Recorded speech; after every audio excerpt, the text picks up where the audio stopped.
بسم الله الرحمن الرحیم. نن زمونږ د طریقة العصریه د اولې حصې الدرس السادس عشر شپاړسم سبق دی.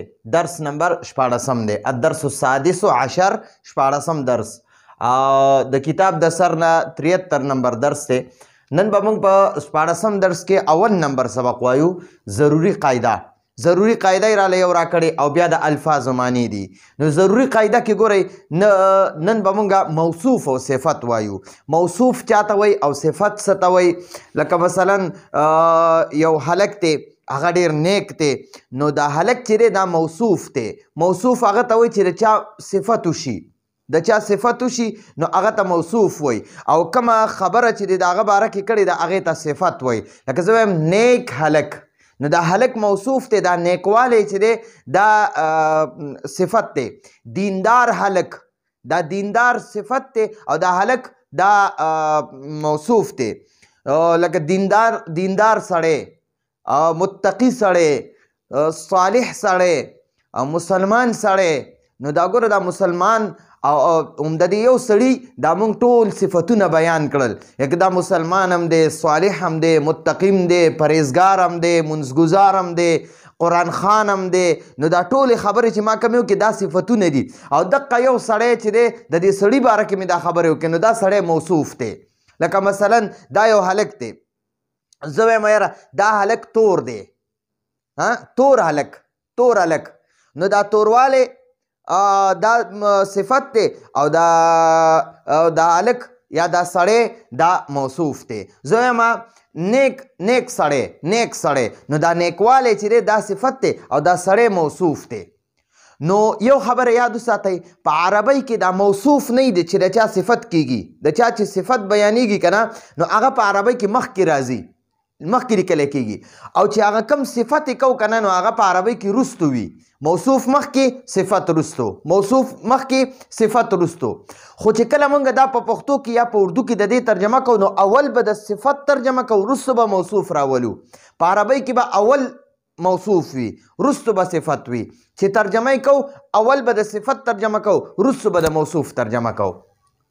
خو یو بله خبره یاد وساتئ، که دا موصوف نه دی، موصوف دا سړی وي، مذکر وي، نو هغه صفت په ورله مذکر راځي. او که دا موصوف مؤنث وي، نو صفت به مؤنث وي. ټیک شوه؟ نو دغه ضروري قاعده و دا مونږ دلته بیان کړه. وایي په عربۍ ژبه کې موصوف ما ورته په بریکټ کې لیکلي چې د چا صفت وشي هغه ته موصوف وایي، چې د چا صفت بیان شي هغه ته موصوف وایي. په عربۍ ژبه کې موصوف اول ذکر کیږي، اول لیکلی کیږي، اول ذکر کیږي. او صفت که دا صفت ښه وي او که بد وي، لکه نیک سړی، نو دا نیکوالی صفت دی، ښه صفت دی، او دا سړی موصوف دی. یعنی بدعمله سړی، نو دا بدعمله، بدکاره یا د ګناهګار، دا ګناهګار سړی یا بدکاره سړی، بدعمله سړی. ټیک شوه؟ نو دا اوس بد صفتونه دي. دا هم د صفت دی خو بد صفت دی. ګناهګار سړی، نو دا ګناهګار صفت دی خو بد صفت دی. اوس نیک سړی، نو دا نیک صفت دی، ښه صفت دی. ټیک شوه؟ او صفت که ښه وي او که بد وي وروسته ذکر کیږي. په عربۍ کې موصوف اول ذکر کیږي او صفت که ښه صفت وي او که بد صفت وي وروسته ذکر کیږي. ټیک شوه؟ او په پښتو ژبه کې یا په اردو کې اول صفت او وروسته موصوف ذکر کیږي. کله چې موصوف، اوس درته دا ضروري خبره کوي، که موصوف مذکر وي چې د چا صفت بیانیږي هغه مذکر وي، نو صفت به هم مذکر وي، دا صفت به ولا مذکر راوړو. او چې موصوف مؤنث وي که نه، موصوف مؤنث وي، نو صفت به هم مؤنث وي. نو د مذکر مثال یې راکړی، وایي هذا دا کتاب کبیر. کتاب موصوف او دا غټوالی کبیر غټ ته وایي. کتاب کبیر غټ کتاب. نو ګورئ دا کتاب مذکر دی که نه، دا کبیر دا کتاب موصوف دی او دا کبیر صفت دا مذکر دی او دا کتاب هم مذکر دی. دا موصوف هم مذکر دی او صفت هم مذکر دی. کتاب موصوف دی او مذکر دی، نو صفت هم ورله موصوف، دا صفت هم ورله مونږ مذکر راوړو. کتاب موصوف دی، مذکر دی، نو صفت هم ورله مونږ مذکر راوړو. ٹھیک شو لکه هذا معنا ده دا کتاب کبیر غټ کتاب دی غټ کتاب دی نو اول به د صفت معنی وکړي رستو به د موصوف معنی کې غټ کتاب کتاب کبیر غټ کتاب کتاب کبیر غټ کتاب بڑی کتاب اردو کې وایي بڑی کتاب یہ کتاب بڑا نه یا کتاب بڑی نه هذا معنی ده یہ اردو کې وایي یہ کتاب کبیر کتاب بڑی ہے دس معنی بنا کے یہ کتاب بڑی ہے معنی بنا کے تب هذا معنی ده دا کتاب کبیر بڑی کتاب ہے بڑی کتاب ہے دا بڑی چې دا دا کبیر دی صفت دی او کتاب موصوف دی نو اول به ته د صفت معنی وکړي بڑی او بیا به وروسته د موصوف معنی کې کتاب ہے نو هذا کتاب کبیر یہ هذا یہ دا کتاب کبیر غټ کتاب دی غټ کتاب دی ٹھیک شو او د مؤنث مثال هذه دا کراست وګورئ دا موصوف ته کاپی ته وایي کاپی دا نوٹ بک چې ورته وایي نو کاپی چې ده که نه دا مؤنث ته په عربی کې نو دا موصوف شو او کبیرتون ورله صفت شو نو چې موصوف مؤنث وي نو صفت به مؤنث وي او چې موصوف مذکر وي نو دا صفت به ورله مذکر وي دلته کتاب کبیر دی کتاب موصوف مذکر دی او کبیر ورله صفت مذکر دی اوس دلته کراستون نو بیا به د کبیر سره ګول تاو لګی کبیرتون ٹھیک شو اوس یو څو ضروري خبره پکې واورئ ګورئ ورته رجل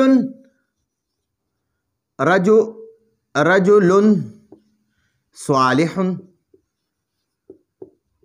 نو ګورئ دا رجل موصوف ته سړي ته وایي او صالح نیک ته وایي نیکوالی ته وایي نو دا په عربی کې به داسې لیکل کېږي اول به موصوف وي موصوف ٹھیک شو او وروسته به ورپسې صفت وي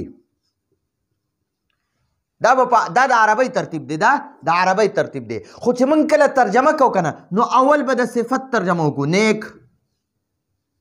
نیک او موصوف چې دی دا به وروسته کو په ترجمه کې نیک سړی رجل سړی نیک سړی رجل صالح نیک سړی رجل سړی صالح نیک نو په عربی کې به مونږ موصوف مخکې لیکو او صفت به وروسته لیکو موصوف وګورئ دا رجل موصوف دی نو دا په عربی کې مخکې وي او صفت دا صالح صفت دی دا به په عربی کې وروسته وي خو چې کله ترجمه کو نو د صفت ترجمه به مخکې کو او د موصوف ترجمه به وروسته کو ٹھیک شو نو رجل صالح نیک سړی رجل صالح نیک سړی ٹھیک شو جی دغه شانتې اوس ګورئ کتاب کبیر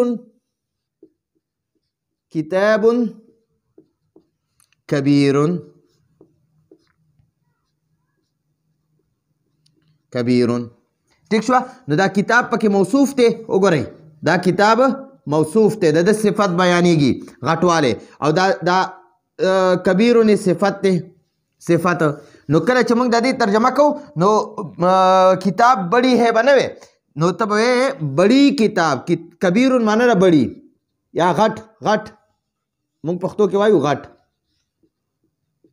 غټ او کتاب معنی ده کتاب دا صفت پر وروسته ولیکې غټ کتاب ٹھیک شو خو دا خبره پکې یاد وساتئ رجل مذکر دی نو دا صالحون صفت به مذکر وي ٹھیک شو اوس که ته وایې چې یاره دا رجلون په ځای امرأتون راوله امرأتون ښځې ته وایي نو بیا به دا صالحون په ځای به صالحتون وي صالحتون امرأتون صالحتون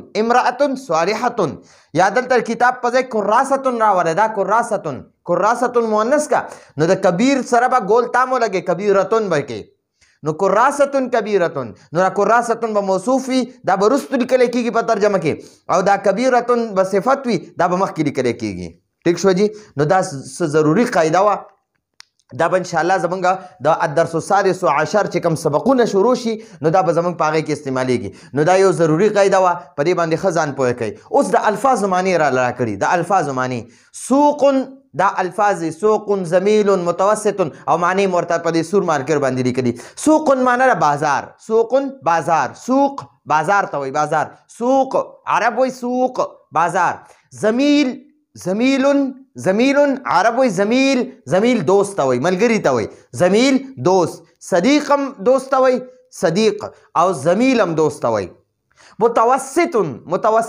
متوسط معنی درمیانه یو ګورئ یو بالکل ورکوټې وي یو ډېر غټ وي یو درمیانه وي لکه زمونږ غونته ټیک شوه نو دغې ته اوس زمونږ دې ګوتو کې وګورئ ګوتو کې یو ګوته بالکل وړه ده دا بله لږه غټه ده او دا بله درمیان والا ډېره غټه ده ګورئ دې ته صغیر وایي دې ته متوسط وایي او دې ته کبیر وایي ټیک شوه نو دا غټه ګوته چې درمیان والا ده دا کبیر ده ورسره چې کومه ده دا متوسط ده او چې د ټولو وړه ده دې ته صغیر وایي صغیر ټیک شوه نو زمیل دوست ته وایي متوسط درمیانه او قدیم زوړ ته وایي زوړ پرانا زوړ پرانا ضعیف کمزوري ته وایي کمزوري ته چې ډېر عمري وي عمر رسیده هغه ته ضعیف وایي لکه 70 کاله 80 کاله چا عمر وي یا زه د فرض که زه د 10 کاله یم او زما بل رور دی هغه د 40 کالو دی